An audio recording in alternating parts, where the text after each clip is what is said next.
Hello and welcome to another episode of Highway to Hill, a pro-Congress podcast about the messiest and most important branch of the federal government. I'm Charlie Hunt. I'm a political scientist at Boise State University.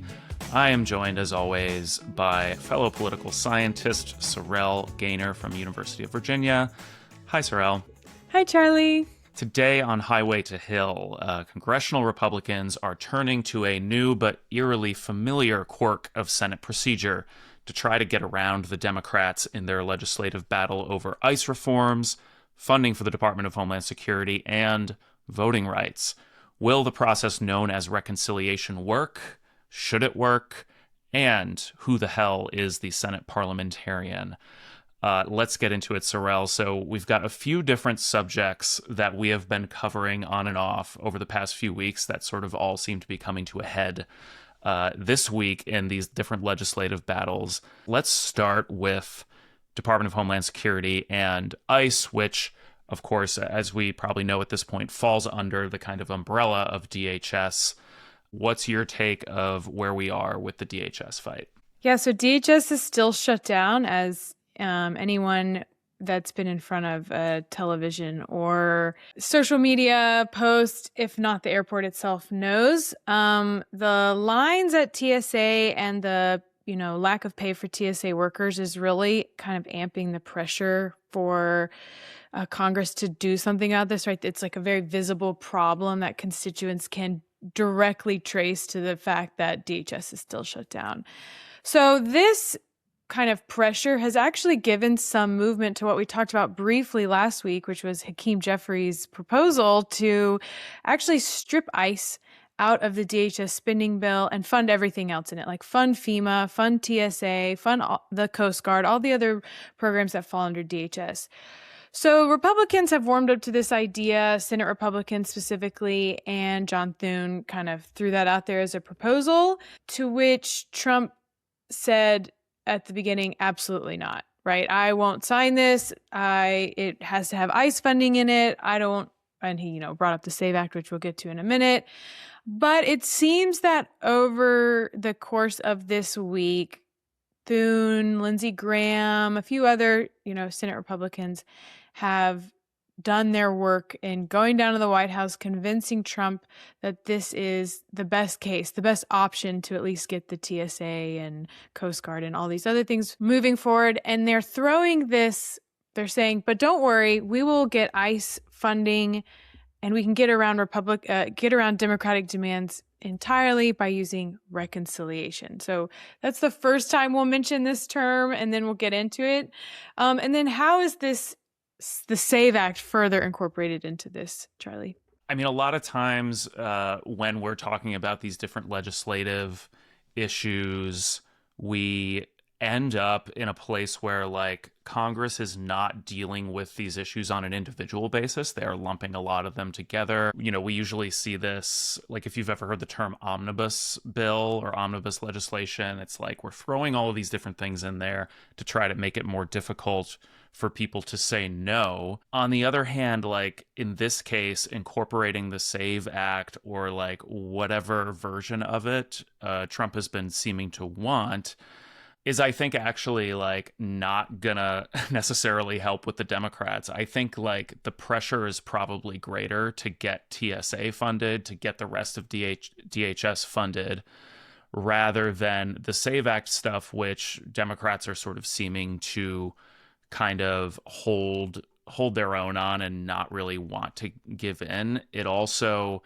seems like it is a much more difficult piece of legislation to pass through this reconciliation maneuver. There's always this thing of like having these counter proposals back and forth, and like Jeffries proposed stripping out ICE and just voting on the rest of it.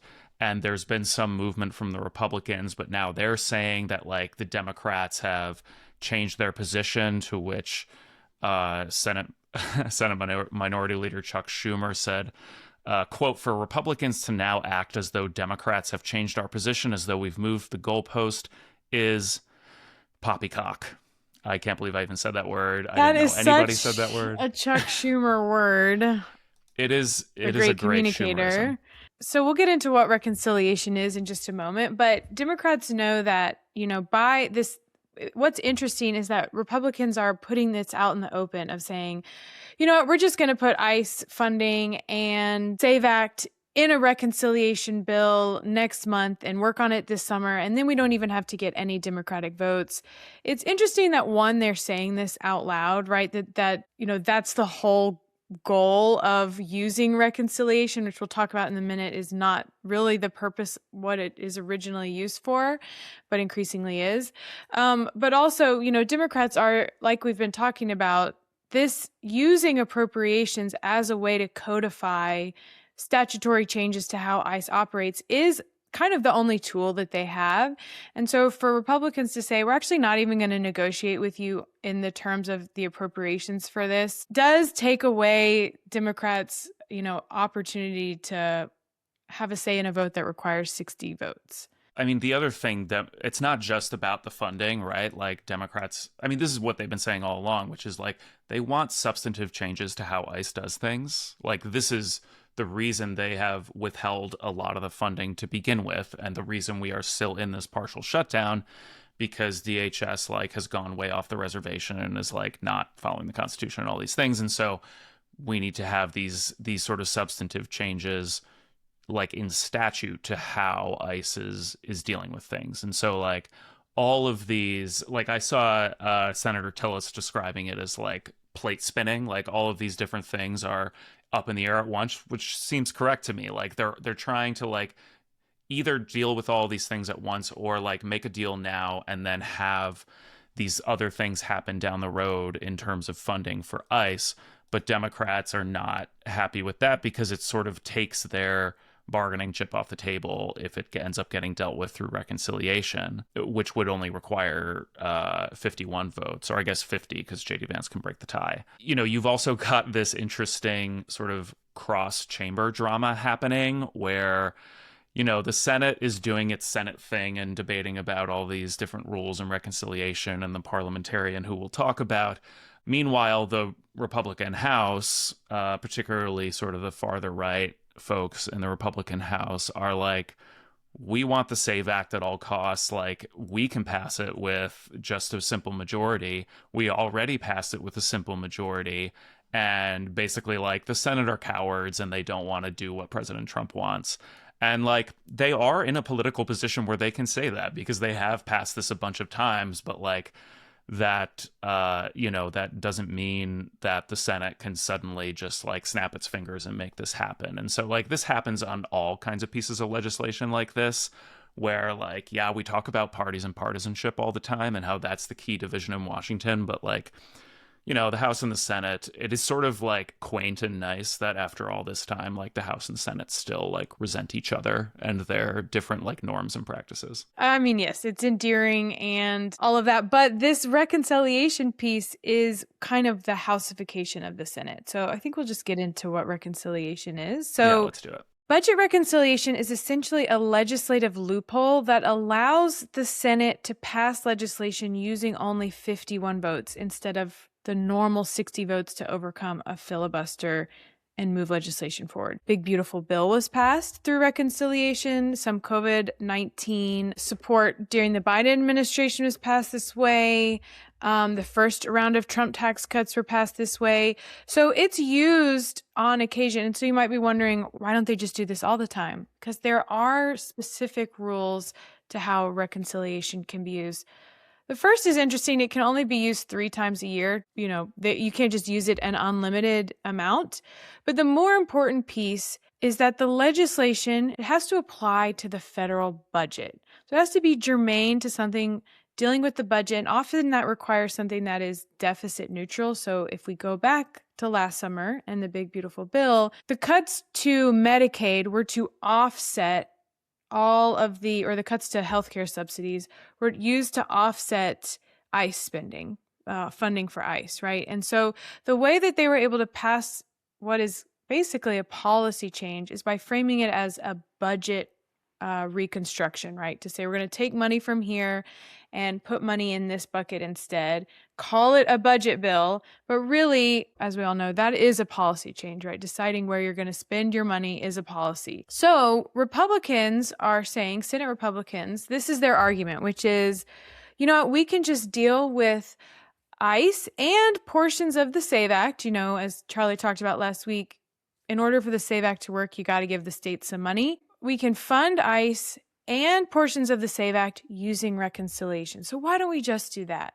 I mean, there are a couple of reasons why you can't just do that. I mean, one is that, like, you can provide this funding all you want, but it's not, like, clear to me how some of these elements of the SAVE Act could really be incorporated. Like, you would have to toss a bunch of this stuff overboard. First of all, you would definitely have to toss overboard, I would think, some of the like extraneous stuff around, like, you know, President Trump was talking about incorporating things like trans participation in youth sports and like bathroom legislation and all this stuff that like has nothing to do with funding. It would be like a really clear statute level change, and other parts of the SAVE Act around, like, you know, the requiring proof of citizenship. Like, you can give states money to try to like explore this as a policy area, and like maybe states could explore whether they then do this stuff at a state level, right, within their jurisdiction and boundaries.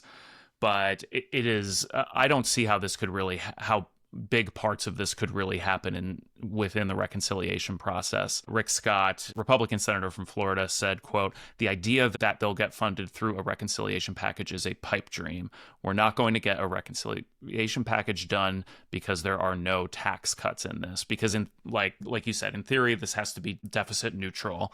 And of course, like, the Senate often uses like rather like questionable math to determine like what does it mean to be deficit neutral. Like, the big beautiful bill is not deficit neutral, right? Like it costs It's trillions of dollars tons to our debts. Yeah, and like, to be fair, like, Inflation Reduction Act was about the same. Like, yes, it costs a ton of money, and like this has been used for like basically every kind of major landmark piece of legislation. This is where we ended up with the Affordable Care Act during the Obama administration, and so like you have to have this sort of budget method to make it like in theory deficit neutral. And all of this, Sorrel, do you have any interest in explaining the Byrd Rule to us? I sure now do. We are really getting in the weeds here. Yes. So this question of whether something can be included in reconciliation or not is a question of if it contains extraneous matters. But budget reconciliation didn't always have this budgetary requirement, but former Senator Robert Byrd, way back when, drafted a rule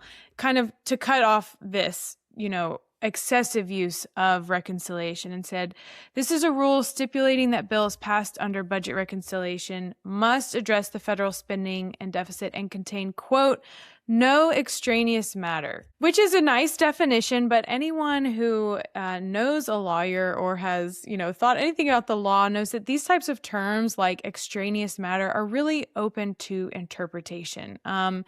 There are some limitations within the Byrd Rule. Social Security is off limits. Like we mentioned, the deficit cannot have a long-term impact. Again, questionable math usually gets senators to the place where they need to be for that. But the rules are gray enough to open up budget reconciliation to other more substantive policy changes like, you know, Affordable Care Act, tax cuts, and things like that. But what's interesting about the Byrd Rule is that unlike other rules in the Senate, like the filibuster, it is technically federal law. It was passed under a revision to the Congressional Budget Act in 1990. So while the rule can be open for interpretation, it can't be completely ignored, right? It can't be like a debate about, are we going to change how we use the filibuster, things like that. That's a simple rules change. The Byrd Rule and the requirement that reconciliation deal with budget-related issues cannot be changed. Yeah, it's a super important point that it's not like these other Senate rules that, you know, we've talked before about like the nuclear option and these other things that are like changes just to how the Senate does things. This is one of my things I talk about with students the most, is like, You've got, constitutional provisions, like things that are in the Constitution. You've got statutes that are passed by Congress and signed by the president. You've got Senate rules and House rules that are like can be changed just within those institutions by themselves through their various processes, usually at the beginning of a term of Congress.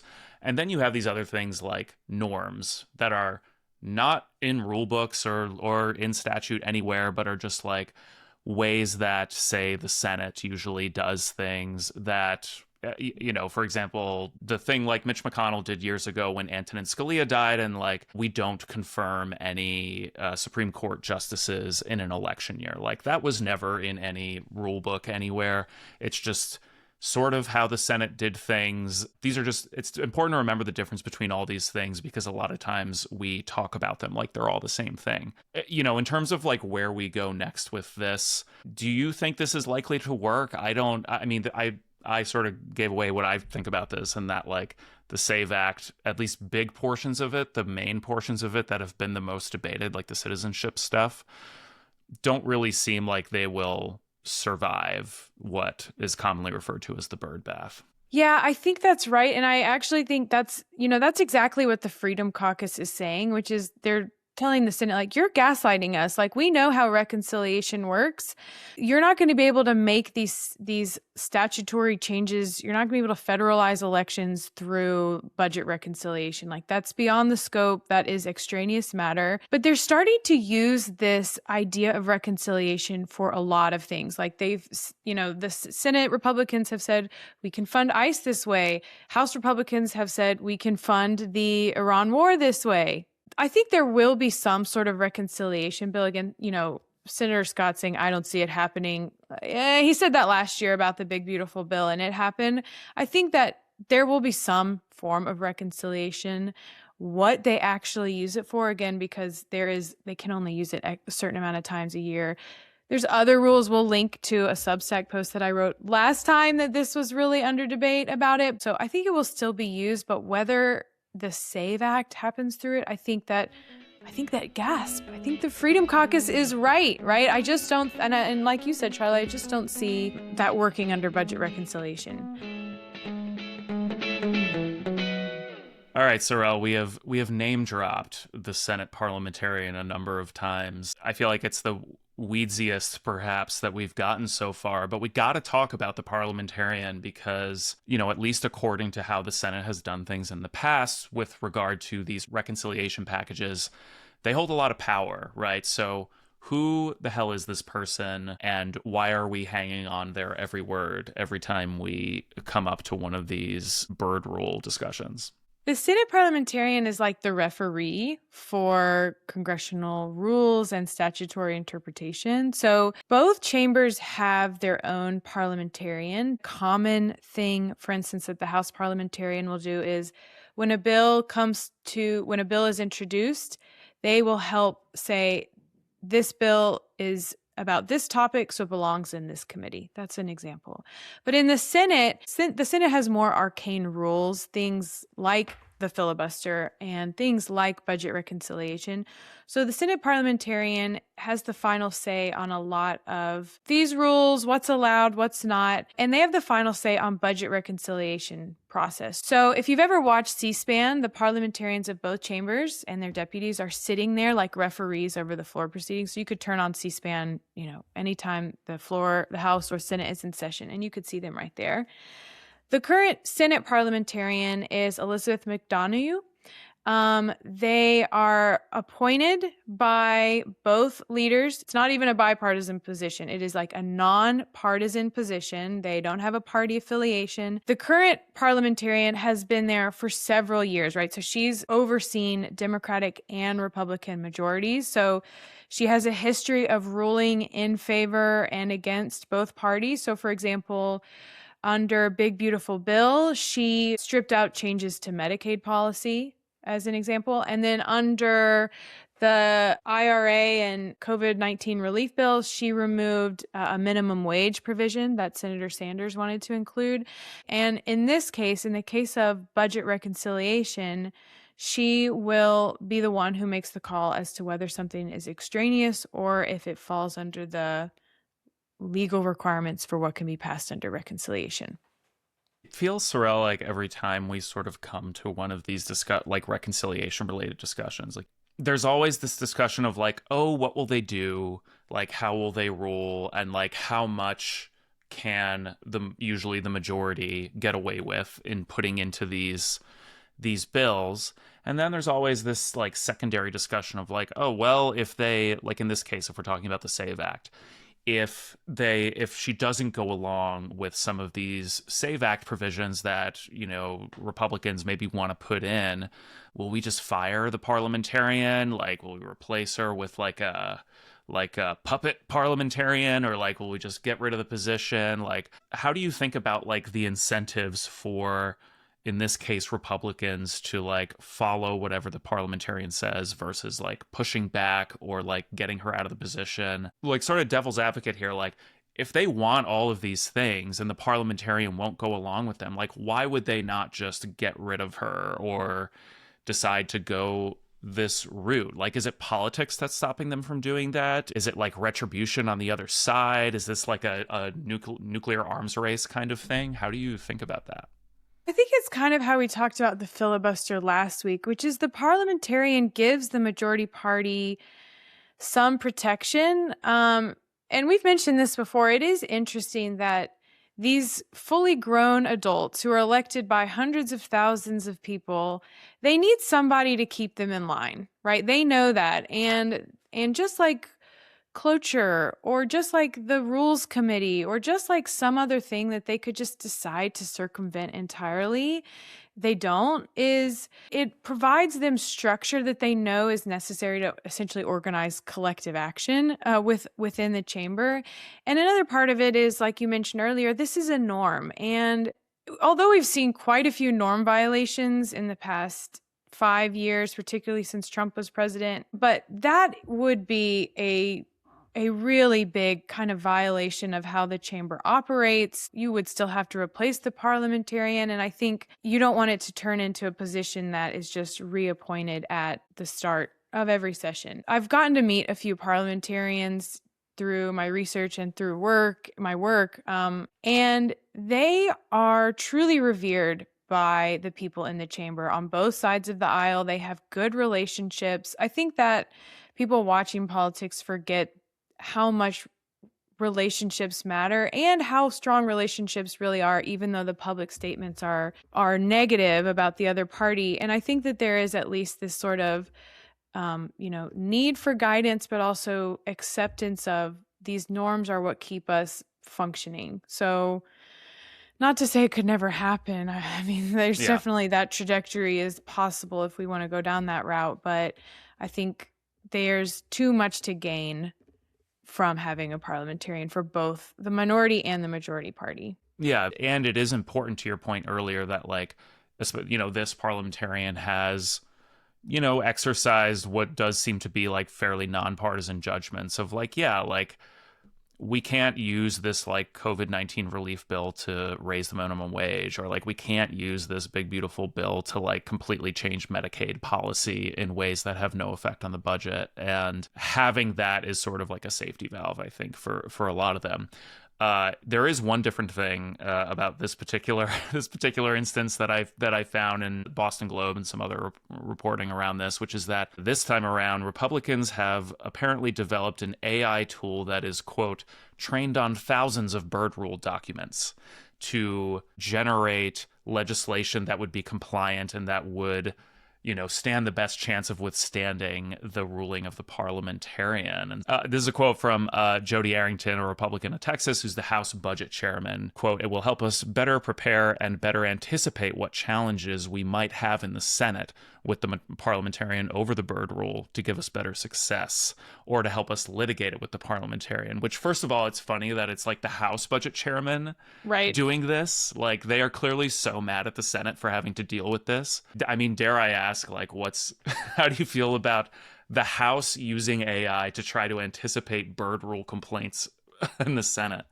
I mean, this quote that you found from Representative Jim McGovern, my former congressman, awesome guy, he said, "I know they're dumb, but they have to use AI to try to make bills compliant with the rules of the Senate." Question mark, agree, right? Like, it's really not that hard. I think what's interesting about this approach is, one, I guess it is cool that they're infusing AI into their workload. Sure, if you're into that. I'm really not, but that's a different soapbox for another day.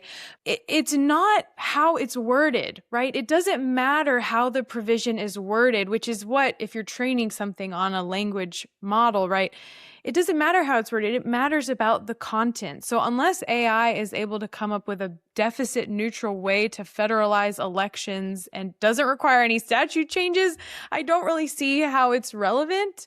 You just got to get the prompt right. You know, I guess so. They got to work on their prompting. They got to get it to just the right thing. Like, this is like, they're not going to fool the parliamentarian, I don't think, on something like this. Because and what's odd about this is that, the House Budget Committee is a premier place to work, right? There are no doubt staffers and lawyers on that staff that know those rules perfectly fine. I don't see how it's really going to change any outcome, but, maybe it does at least help the Office of Legal Counsel get it into some nicer sounding statutory language.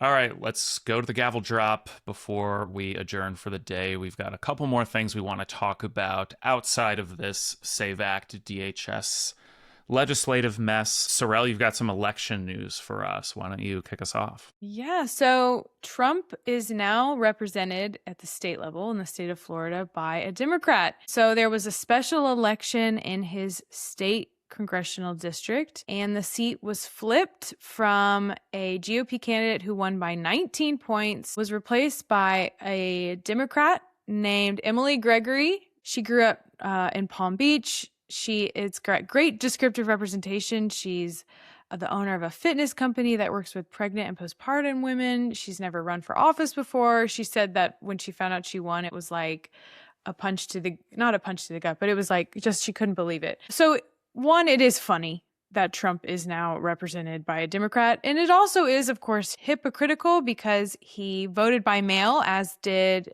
Melania and his son Barron.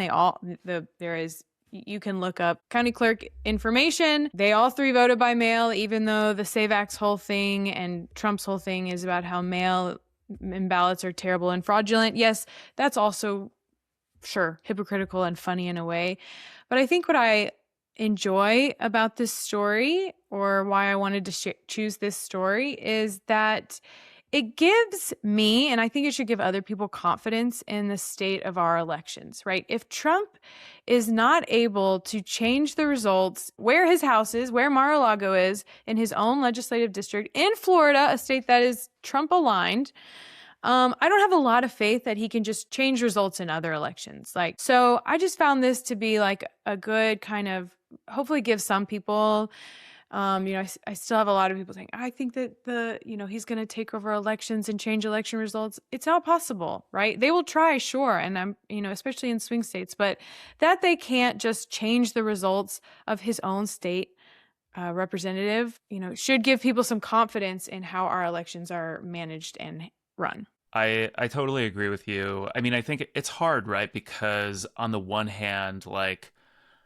we all saw January 6th, and like we remember what he tried to do in 2020, and like in reality, right, he was not that close to, like, Brad Raffensperger was not going to come up with 12,000 votes in Georgia, and like there was not, like, all of this stuff, it was all really unlikely to happen, and yet the threat still feels, I think, present.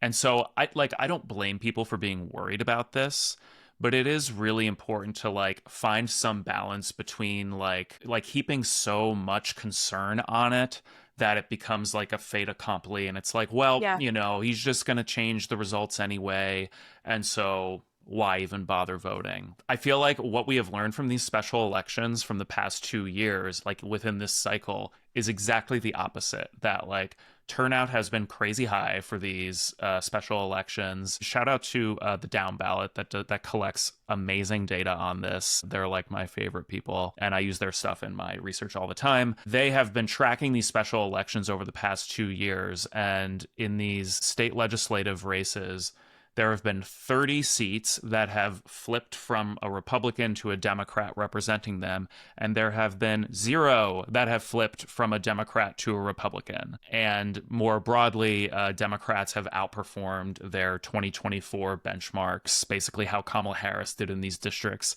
by 13 percentage points on average. And these were more overperformances in Florida. They're overperforming in like Pennsylvania. They're overperforming in red states and blue states and everywhere in between.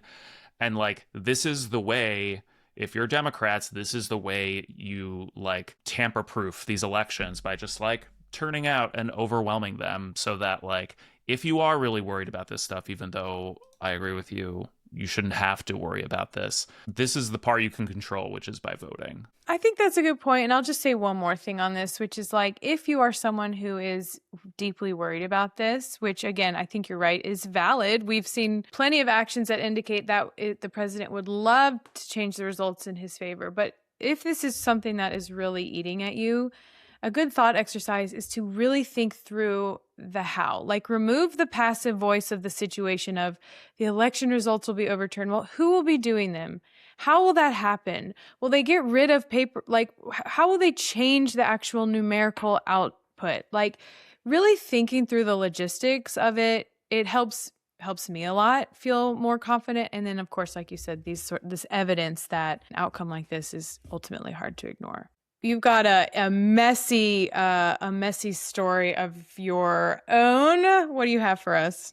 Yeah, we've got a whole bunch of drama from one member of Congress in particular, also from Florida. So a lot happening down in Florida. Sheila Sherfilis McCormick, a Democrat who in last November was indicted on a bunch of different charges, including theft of $5 million in FEMA money, that's Federal Emergency Management Agency, money laundering, illegal campaign contributions. The key one here is that basically getting $5 million of FEMA relief money that basically a family business that she wasn't supposed to get, and then using part of that money to fund her run for Congress. And buy a diamond ring. Well, yes, the ring. Well, this is the funniest part, which is that there was I saw a couple months ago, there was like an ad for her where she's wearing the ring. No.